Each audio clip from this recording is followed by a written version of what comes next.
আজকের ভিডিওতে আমরা দেখব 5 থেকে 12 বছর বয়সের বাচ্চাদের জন্ডিসের ট্রিটমেন্ট। অর্থাৎ কি, যে 5 থেকে 12 বছরের যে বাচ্চা আছে, ঠিক আছে, তাদের যদি কারো জন্ডিস হয়ে যায় তাহলে তার বেস্ট ট্রিটমেন্ট কি আছে, এবং জন্ডিসটাই বা কী, জন্ডিস কিসের জন্য হয়, জন্ডিসের লক্ষণ কি আছে, জন্ডিস হলে পেশেন্টকে কী কী প্রিকশন অবলম্বন করতে হবে, সমস্ত কোনো কিছু আলোচনা করব। তাই আপনারা ভিডিওটা শেষ পর্যন্ত দেখুন। আপনারা দেখছেন বং ফার্মা, আমি ফার্মাসিস্ট ফিরোজ আলম। চলো শুরু করি। প্রথমে আমরা জানব যে জন্ডিসটা কি, হোয়াট ইজ জন্ডিস। ঠিক আছে, jaundice is when your skin and the whitest of your eye turns yellow. কী বলছে? জন্ডিস বলছে তখন হবে, হোয়েন মানে হচ্ছে যখন, যখন কী হবে, কারো এই যে স্কিন আছে মানে ত্বক, সেটা হলুদ হয়ে যাবে এবং চোখের যে সাদা পাটটা আছে এখানে যে দেখতে পাচ্ছ সেটা হলুদ হয়ে যাবে। ঠিক আছে, তো সেই জিনিসটাকে কি জন্ডিস বলছে। এটা কেন হয়? ইট কজেস, ঠিক আছে, এটা কার কারণে হয়? Caused by build up of a substances called bilirubin. কী আছে? বিলুরুবিন কোথায়? ইন ইয়োর ব্লাডে। ঠিক আছে, আমাদের বডিতে যখন কী হয়ে যায়, বিলুরুবিন বেড়ে যায়, মানে বিলুরুবিন গঠন হতে শুরু করে দেয় বেশি হয়ে, তখন কি হয়? এই জন্ডিসটা দেখা দেয়। এবং কি in adults and children jaundice is not a disease. Jaundice কিন্তু একটা ডিজিজ নয়, জন্ডিস কোনো রোগ নয়, ইটসেলফ নিজে থেকে কোনো ডিজিজ বা রোগ নয়। এটা কি? But is a sign of an underlying health problem. কী বলছে? এটা কোনো হেলথ প্রবলেমের সাইন বা লক্ষণ। ঠিক আছে, মেজর কোনো কিছু প্রবলেম হতে গেলে আমাদের বডিতে এই জন্ডিসটার লক্ষণ দেখা দেয়, অ্যাজ এন সাইন হিসাবে দেখা দেয়। এরপরে আমরা দেখব যে কজ, জন্ডিস কেন হয়। ঠিক আছে, মেন যে কজ আছে সেটা হচ্ছে হাই লেভেল অফ বিলিরুবিন। যাতে করে বিলিরুবিনের মানে বেড়ে যায়, লেভেল বেড়ে যায়, তাহলে সেক্ষেত্রে হতে পারে আরবিসি ডেস্ট্রয়। ঠিক আছে, যে আরবিসি ভাঙতে শুরু করেছে, ক্লট আন্ডার স্কিন, ঠিক আছে, স্কিনের আন্ডারে ক্লট হতে শুরু করেছে, ড্রাগ টক্সিসিটি, কোনো ওষুধের টক্সিসিটি দেখা দিচ্ছে, কোনো ধরনের ভাইরাস ইনফেকশন লাইক হচ্ছে hepatitis B, hepatitis C, swelling gall bladder ফুলে গেলে। এছাড়াও কিছু আছে auto immune disorder, virus infection যেটা বললাম। ঠিক আছে, অ্যালকোহল কনজামশন, কেউ যদি প্রচুর পরিমাণে অ্যালকোহল খায়, ঠিক আছে, মানে মদ খায়, এর rare genetic metabolic defects, inflammation of goal bladder বললাম। ঠিক আছে, প্যানক্রিয়াটিক টিউমার, গোল ব্লাডার ক্যান্সার, এইসব কারণের জন্য জন্ডিস হয়ে থাকে। এরপরে আমরা দেখব যে সিমটম অফ জন্ডিস। ঠিক আছে, জন্ডিস হলে কী কী লক্ষণ দেখা দেবে। ঠিক আছে, প্রথমত ফিভার, জ্বর আসবে, চিলস ঠান্ডা লাগবে, উইকনেস মানে শরীর দুর্বল হয়ে পড়বে, অ্যাবডোমিনাল পেন মানে পেট ব্যথা করবে, চেঞ্জ ইন স্কিন কালার। ঠিক আছে, স্কিনের যে ত্বকের যে কালার আছে সেটা চেঞ্জ হয়ে যাবে, ডার্ক কালার ইউরিন। ঠিক আছে, ইউরিনের কালারটা কি ডার্ক হয়ে যাবে। আর যে সিমটমগুলো আছে সেগুলো হচ্ছে কি yellow of the skin and I, চোখ এবং ত্বক কি হলুদ হয়ে যাবে, অ্যাবডোমিনাল পেন তো বললাম, পেট ব্যথা করবে, ওয়েট লস মানে ওজন কমতে শুরু করবে, ইচিং, কারো কারো ইচিং দেখা দেয়, চুলকাতে শরীর হাত পা করে, লস অফ অ্যাপেটাইট, খিদে না পাওয়া। ঠিক আছে, পেল স্টুল মানে যে আমাদের মল আছে, ঠিক আছে, পায়খানার কালার পেল হয়ে যাওয়া, ডার্ক ইউরিন বললাম, এইসব লক্ষণ দেখা দেয়। এইসব লক্ষণ দেখে কিছু ডায়াগনস্টিক করতে হয়, মানে কিছু টেস্ট করতে হয়। সেই টেস্টগুলো যদি আমরা দেখে নেব। ঠিক আছে, প্রথমত ফিজিক্যাল এক্সামিনেশানে কী বললাম আমরা? স্কিন এবং আয়ের কি কালার দেখব, যে ইয়েলো হয়ে যাবে। ঠিক আছে, ইউরিন টেস্ট হয়, সিবিসি টেস্টে আমাদের দেখতে হয় আরবিসির পরিমাণ লো আসবে। যদি জন্ডিস কার হয়ে যায় তাহলে আরবিসি যে নর্মাল রেঞ্জ আছে তার থেকে কম আসবে। এরপর আমাদের যেটা মেন টেস্ট হচ্ছে সেটা হচ্ছে এলএফটি মানে হচ্ছে লিভার ফাংশন টেস্ট। ঠিক আছে, লিভার ফাংশন টেস্টে কি বিলুরুবিন যে আছে, বিলুরুবিন দু ধরনের হয়, একটা হচ্ছে ডাইরেক্ট অথবা কনজুগেটেড, আর একটা হয় কি ইনডাইরেক্ট অথবা আনকনজুগেটেড। দুটোই কিন্তু পরিমাণ মানে রেজাল্ট হাই আসবে, নর্মালের তুলনায় হাই আসবে। আর এসজিপিটি আর এসজিওটি যেটা আছে, ঠিক আছে, যে এনজাইম দুটো আছে সেটা কি হাই আসবে। ঠিক আছে, রেজাল্ট হাই আসবে, মানে নর্মালের তুলনায় বেড়ে আসবে। এরপরে আমরা দেখব ট্রিটমেন্ট। ঠিক আছে, তো ট্রিটমেন্ট, জন্ডিসের ট্রিটমেন্ট হচ্ছে যে আমাদের মেন কাজ হচ্ছে কি সাপোর্ট হেলথ, লিভার হেলথকে সাপোর্ট করা, লিভারটাকে তার হেলথটাকে বাড়ানো। তো এখানে যেটা মেডিসিন রেকমেন্ডেশন করা হয়, ঠিক আছে, বাচ্চাদের ক্ষেত্রে যদি সিরাপ করা হয়, বড়দের ক্ষেত্রে ট্যাবলেট করা হয়, এটা হচ্ছে এল অর্নিথিন, এল এসপার্টেট 250 mg যে সিরাপটা পাওয়া যায়। ঠিক আছে, যেটার পপুলার ব্র্যান্ড নেম কি হেপামার্চ ওয়ে বাদেও যেগুলো সিরাপ আছে, ঠিক আছে, রিহ্যাপটিন, এখানে এল অর্নিথিন, এল এসপার্টেট বাদেও স্যালিমেরিন আছে, এটাও কিন্তু এক ধরনের এনজাইম। ঠিক আছে, এল গ্লুটাথিয়ন, এইগুলো যেগুলো আছে এটা, অথবা নিউ হেপ, ঠিক আছে, এখানেও স্যালিমেরিন আছে, বা হেপটাগন, ঠিক আছে, এখানেও স্যালিমেরিন আছে, বা নেক্সোলিপ, এখানেও স্যালিমেরিন আছে। এই সিরাপগুলোর মধ্যে যে কোনো একটা, বা আপনারা চাইলেন আরও যে কোনো ব্র্যান্ডের বা জেনেটিক রেকমেন্ডেশন করতে পারেন। আমি শুধু এগুলো রেফারেন্স পারপাসে বললাম। এগুলো কি 5 ml করে, মানে 5 ml করে বিডি মানে হচ্ছে দিনে 2বার। একটু মানে সিভিআইটি থাকে তাহলে টিডিএসও দিতে পারে, টিডিএস মানে হচ্ছে দিনে 3বার। আর পিসি রেকমেন্ড করবো মানে খাওয়ার পরে, মানে 5 ml করে দিনে 2বার বা 3বার খাওয়ার পরে রেকমেন্ডেশন করবো।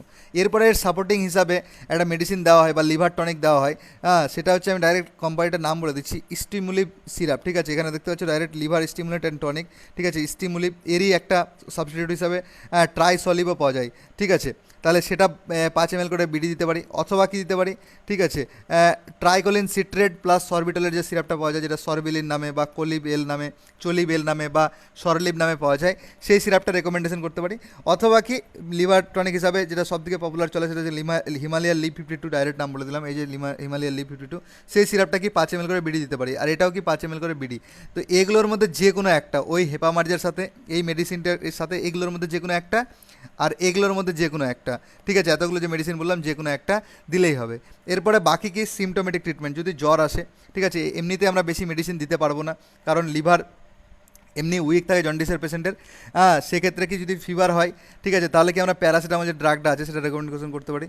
সুমল, ডিএস, ডোলো 250, ক্যালপোল 250, বা পাইরাজেসিক, প্যাসিমল, প্যারাসিপ, আর্ডেন, এইসব নামে পাওয়া যায়, বা ট্যাবলেটও রেকমেন্ডেশন করতে পারে। কোনো বাচ্চা যদি ট্যাবলেট খেতে চায় তাহলে ট্যাবলেট 325 আছে প্যারাসিটামল, ঠিক আছে। এগুলো আমরা কি দেবো এসওএস, যখন প্রয়োজন তখন, ঠিক আছে, যখন প্রয়োজন তখন, সবসময় দেবো না, দিনে 2বার বা 3বার করে দিব না, যদি জ্বর আসে তখন দেবো। ডোজটা কী হবে, 10 থেকে 15 mg পার কেজি পার ডোজ হিসাবে দেওয়া যাবে, ঠিক আছে। মানে কোনো যদি 1 কেজির বাচ্চা থাকে তাহলে তাকে প্রতি ডোজে 10 থেকে 15 mg করে দেওয়া যাবে। এরপরে একটা অ্যান্টিবায়োটিক রেকমেন্ডেশন করা হয়, ঠিক আছে, যদি কোনো ধরনের ইনফেকশন থাকে তাহলে সেক্ষেত্রে ভালো। তো এখানে যেটা অ্যান্টিবায়োটিক রেকমেন্ডেশন করা হয় জন্ডিসের পেশেন্টের ক্ষেত্রে, সেটা হচ্ছে কি মেট্রোনিডাজল। মেট্রোনিডাজল ছাড়া কোনো অ্যান্টিবায়োটিক রেকমেন্ডেশন করা হয় না। তো মেট্রোনিডাজল যেটা পাওয়া যায়, মেট্রোজিল বা অ্যাবটের ফ্লাজিল নামে পাওয়া যায়, সেই সিরাপটা বিডি করে দেবো। বিডি হচ্ছে বিডি করে, মেডি মানে হচ্ছে দিনে 2বার করে, আর পিসি মানে হচ্ছে খাওয়ার পরে, আর এটা 5 থেকে 10 দিন পর্যন্ত রেকমেন্ডেশন করা হয়, ঠিক আছে। এটার ডোজটা থেকে 7.5 mg পার কেজি হিসাবে 3 টাইমস ইন এ ডে, মানে কোনো 1 কেজির বাচ্চাকে 7.5 mg সকালে দেওয়া যাবে, 7.5 mg দুপুরে দেওয়া যাবে, 7.5 mg রাতে দেওয়া যাবে। এরপরে যদি বাচ্চার অ্যাসিডিটি হয়, ঠিক আছে, তাহলে সেক্ষেত্রে কি র্যানিটিনের যে সিরাপটা পাওয়া যায়, র্যানটেক, র্যানটপ বা সরলক, এই সিরাপটা আমরা দিনে 2বার করে বা 1বার করে এসি রেকমেন্ডেশন করতে পারি। এসি মানে হচ্ছে খাওয়ার আগে, আর ডোজটা কি থাকে 5 থেকে 10 mg পার কেজি পার ডে হিসাবে, মানে কোনো যদি 1 কেজির বাচ্চা থাকে তাহলে 5 থেকে 10 mg সারাদিনে দেওয়া যাবে, ঠিক আছে। যদি 2বার দিই তাহলে ওই 5 mgটাকে 2বার ভেঙে দিতে হবে আমাদেরকে। এরপরে আমাদের একটা সাপোর্টিং উইকনেস হওয়ার জন্য কী করতে হবে, আমাদের পেশেন্টকে একটা মাল্টিভিটামিন রেকমেন্ডেশন করতে হবে। মাল্টিভিটামিন সিরাপটা কি 5 ml করে ওডি খাবে। Multivitamin syrup A to Z, ভিবন, জিঙ্কোবিট, এছাড়াও বিভিন্ন ব্র্যান্ড নামে পেয়ে যাবে, নিজেদের সুবিধা মতো বা অ্যাক্সেসিবিলিটি হিসাবে রেকমেন্ডেশন করবে, আর 5 ml করে দিনে 1বার করেই খাবে, ঠিক আছে।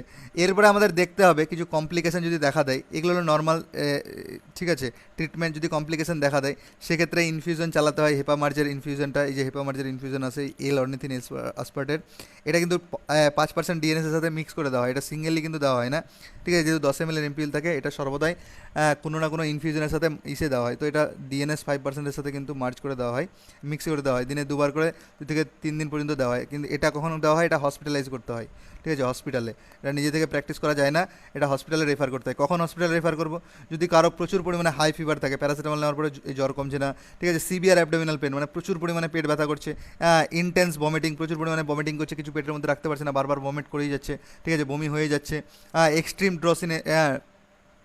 ড্রসিনেস, প্রচুর পরিমাণে মাথা ঘুরছে, মাথা ধরে আছে, ঝিনঝিন করছে, ডার্ক ইয়েলো আই, চোখ প্রচুর পরিমাণে হলুদ এবং কালো হয়ে আসছে, নো অ্যাপিটাইট, 2-3 দিন ধরে কোনো খাওয়ারই খাচ্ছে না, খেতেই পাচ্ছে না, র্যাপিড ওয়েট লস, প্রচুর 1-2 দিনের প্রচুর পরিমাণে ওজন কমে গেছে, এইসব কন্ডিশন যদি আমরা দেখতে পাই তাহলে আমাদেরকে পেশেন্টকে তুরন্ত হসপিটালাইজ করতে হবে, ঠিক আছে, নিয়ারেস্ট হসপিটালে পাঠাতে হবে, সেখানেই তার ভালো ট্রিটমেন্ট হবে, ঠিক আছে।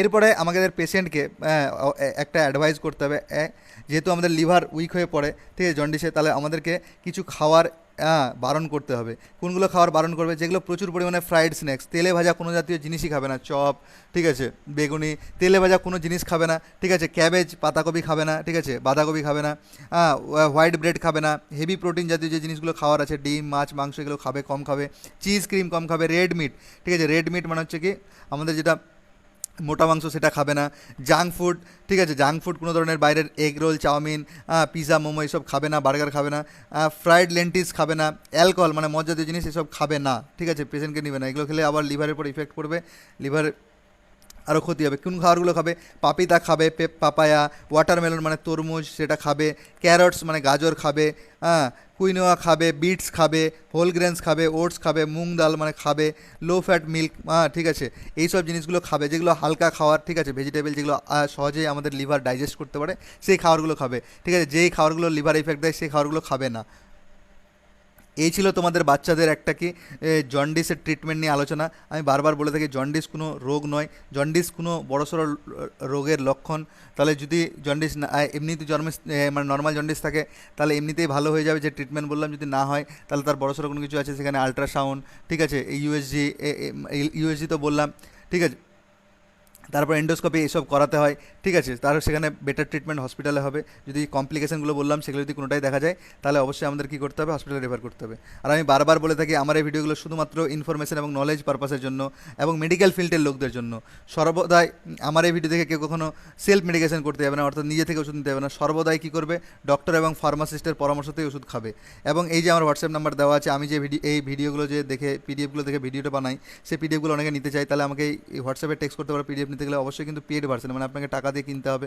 অথবা আমরা এই অনলাইনে ক্লাসগুলো করাই, এই ক্লাসগুলো যদি কেউ জয়েন করতে চাও, এই জিনিসগুলো আমরা আরও ডিপলিভাবে করি, যেটা ইউটিউবে পসিবল নয়, ঠিক আছে। ডিপলিভাবে আরও নলেজ দেওয়ার চেষ্টা করি, এই মেডিসিন নিয়ে, ট্রিটমেন্ট নিয়ে, কোনো রোগ সম্পর্কে, কোনো ওষুধ নিয়ে বিস্তারিত আলোচনা করি আমরা, ঠিক আছে। প্রতি শনিবার ও রবিবার রাত 10টায় আমাদের ক্লাস হয়, সেটাও কিন্তু পেড ভার্সনে। যদি কেউ ইচ্ছুক থাকে তাহলে আমার এই হোয়াটসঅ্যাপ নাম্বারে আপনারা টেক্সট করতে পারেন। এই হোয়াটসঅ্যাপ নাম্বারটা প্রতিটা ভিডিওর শেষে বা ডেসক্রিপশনে আপনি পেয়ে যাবেন।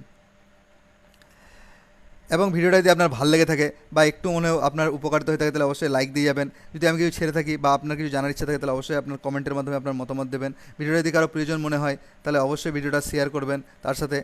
এবং আপনি আগামী দিনেও এমন মেডিকেল রিলেটেড ভিডিও পেতে চাইলে আমার চ্যানেলটা অবশ্যই সাবস্ক্রাইব করে রাখবেন, সাথে বেল আইকনটা প্রেস করে রাখবেন। আমি যে কোনো ভিডিও পাঠালে আপনার মোবাইলে সব থেকে প্রথমে নোটিফিকেশন চলে যাবে।